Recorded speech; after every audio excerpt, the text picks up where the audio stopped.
Will face the Mavs tonight, their first game since learning that Embiid will undergo a procedure on his left knee and miss an extended period of time. The man who broke that news, Adrian Wojnarowski, joins us now. So, Woj, what do we know right now about this procedure and the upcoming time frame?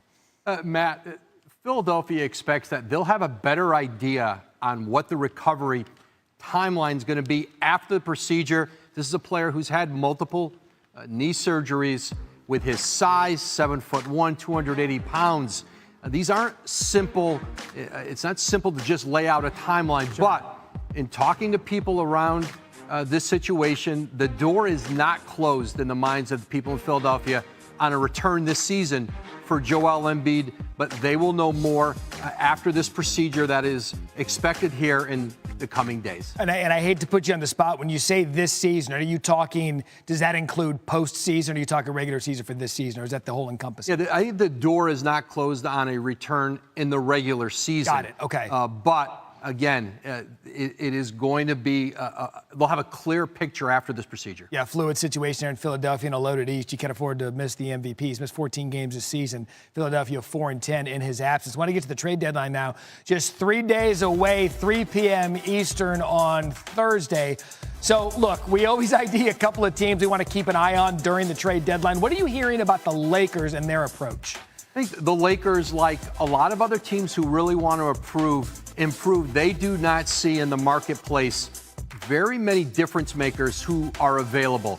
One of them is DeJounte Murray in Atlanta. They have talked with the Hawks on DeJounte Murray. I think both teams expect they will talk again before the deadline on Thursday. But I think losing Jared Vanderbilt, I'm told potentially for the rest of the season, their best defender, it makes it even harder in LA to think that one of these marginal moves around the edges is going to make a significant impact. Right. LA can trade 1 first-round pick right now at the trade deadline. They'll have 3 first-round picks available at the draft July 1. You see 26 and 25, 9th in the West, squaring that play-in discussion. You would think they would make a move to get more comfortably into the postseason. Always comfortable with his insight. Woj, thank you. Thanks, Matt.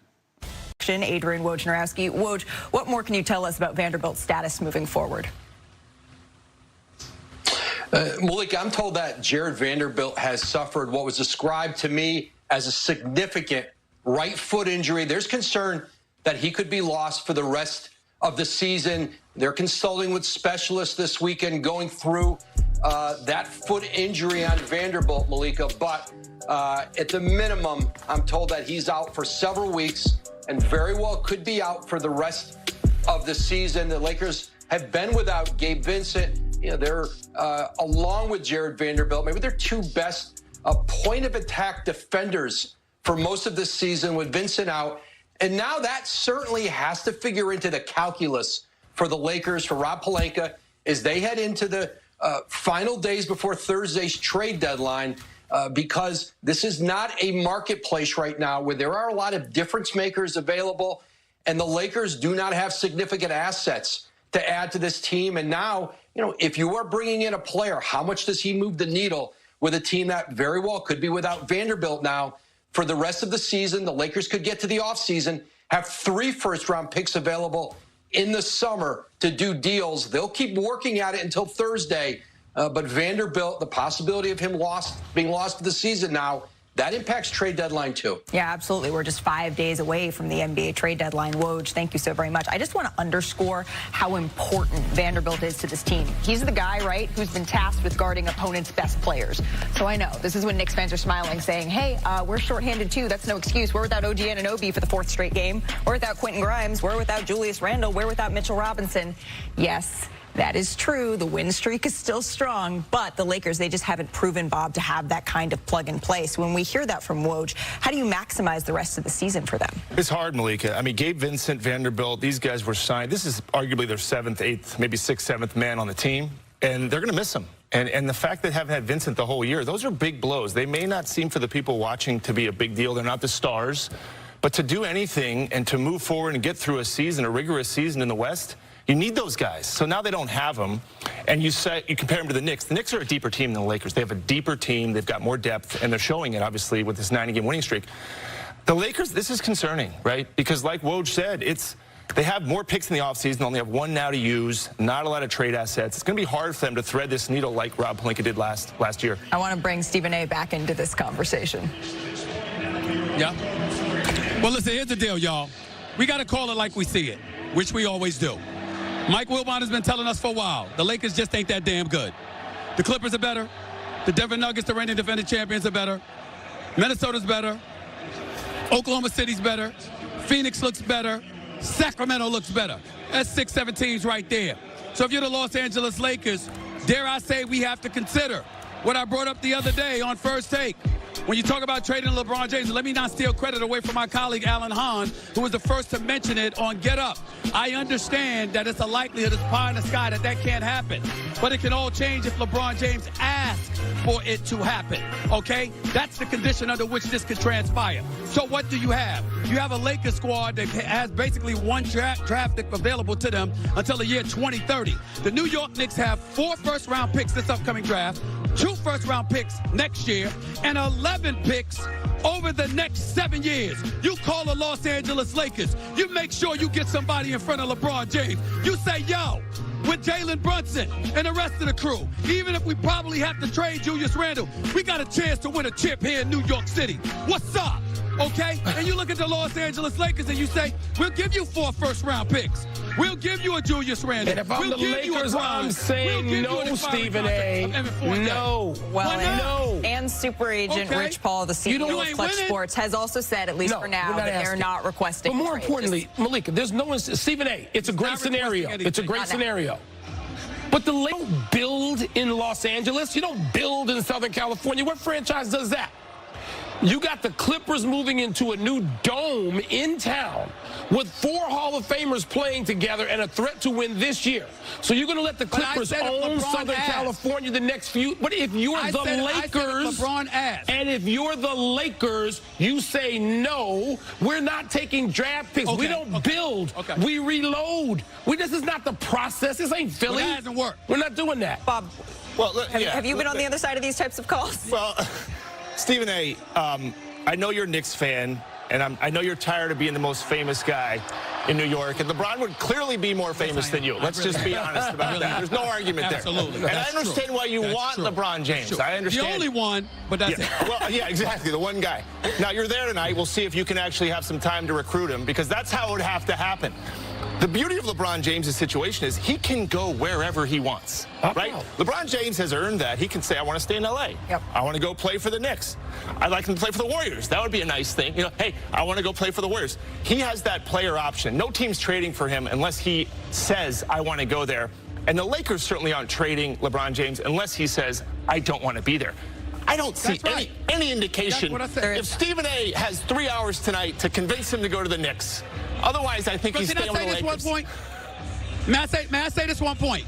Right now, I never dreamed in my wildest dreams that I would be in a position to say this, especially standing on the court of Madison Square Garden. The New York Knicks, if you're LeBron James for the Los Angeles Lakers, the only reason to look at them as a better scenario than the New York Knicks right now is the weather. That's it. They have nothing else on the New York Knicks right now. It's raining right now. I never thought I'd say that. Stephen A. I never thought I'd say that. You can look at next year. You can look at the summer. He's got to opt out. But again, one more time, the compensation. What can you see the Los Angeles Lakers say, let's take picks and build over a 5-year period? Look, that's not Southern California. Look, it only happens. But you know what y'all didn't say? Yes, what? You know what you didn't say? What? Nobody said this. I said if LeBron asked. If LeBron said to the Lakers, Bob, I want out. Yes. You trying to tell me they say no? Yeah, you staying anyway? Look, sure, yes. In that scenario, if he asked, I want to go play for the Knicks. The crazy thing is these little emojis with the hourglass. Did you see what Darvin Ham? It's almost like. Did you see what Darvin Ham said before the game? No, what did he say? He said that if it were him, he would. Hey, what's up, guys? Jag from Jaggy Sports here. It's about that time. Let's talk about NBA trades. 3 days away. WOJ breaking it down, basically saying Embiid is possibly out for the season, but then again, possibly coming back after 2 months. We'll see what the surgical repair says, how damaging it actually is, and where do the 76ers go from here? It's tough, right? Because you got 3 days away from the trade deadline. You don't know what you're going to do. You do not know if you're going to go after a certain player, because if you are, and then you find out Embiid is done for the season, then it was kind of like, why the hell did you go after that player? So if they wait, and let's just say hypothetically they don't make any trades, they will have $55 million to spend this coming off season.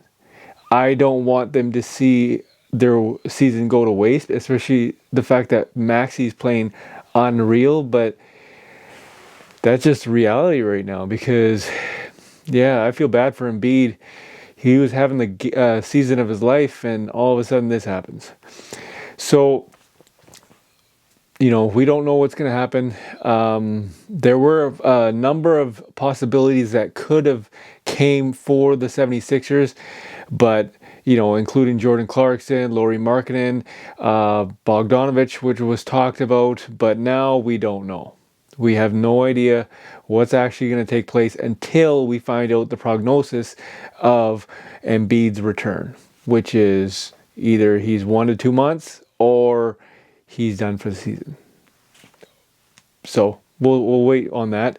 And for the Lakers, Woj said that considering that Jared Vanderbilt is pretty much out for the season, most likely, they don't see any potential trades that will move the needle unless you get DeJounte Murray. But even if you get DeJounte Murray, it's not like it's like going to be a crazy impact. So do they sit still? Because if they sit still and wait till the offseason, you have up to 3 first round picks to trade for in a possible deal as of July 1st. Right now, you only have 1. So right now, the current possibility is their first rounder from last year, first rounder from 2029, and D'Angelo Russell for DeJounte Murray. That's still on the table. We don't know if Atlanta's going to go for that or not, but that is still on the table. So we'll wait and see on that. And there's a plethora of rumors out there. Mikal Bridges is guaranteed to go to Phoenix Suns. Andre Drummond getting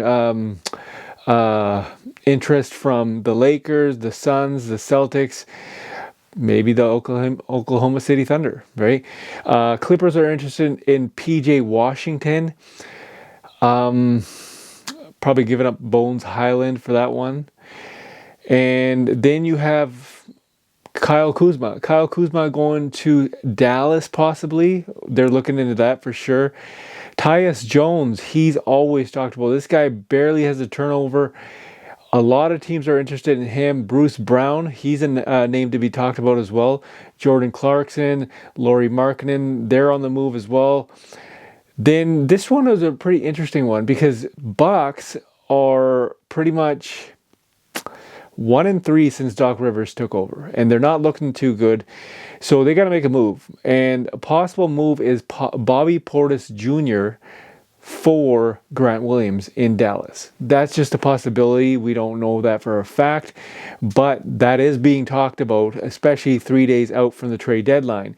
Now, you know, there are other rumors out there, but nothing significant value. I know Dennis Schroeder's name comes up for the Lakers. I don't know if that's actually going to happen or not. Raptors, their asking price for every single player is pretty high. And yeah, there's a number of people, a number of teams out there that want some high-level players. A name that was talked about that could still very well happen. I know Zach LaVine is going to be out for 4 to 6 months, so he's out for the season, but it's still on the table. It was on the table before he got his injury, but now it's still on the table, is Bogdanovic and Joe Harris for Zach LaVine's contract. I'm guessing because it's such a massive contract that Detroit Pistons are going to probably get a pick in return as well. Multiple picks in exchange for Alex Caruso. That is the asking price.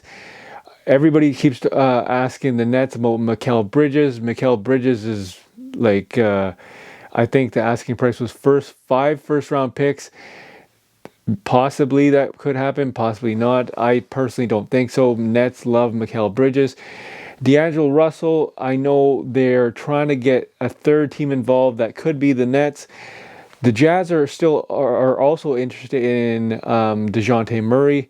And the Sacramento Kings can join Dallas Mavericks on that list to actually go after Kyle Kuzma, which has got a very, very friendly contract, 25 per. And in the last season, he's making 19 per. So that is a very favorable contract. A lot to think about in the next 3 days. Leave a comment in the comment section. As always, tell me what you guys think. Who's going where? Big 72 hours, guys. Big 72 hours. Buckle up. Jag from Jaggy Sports.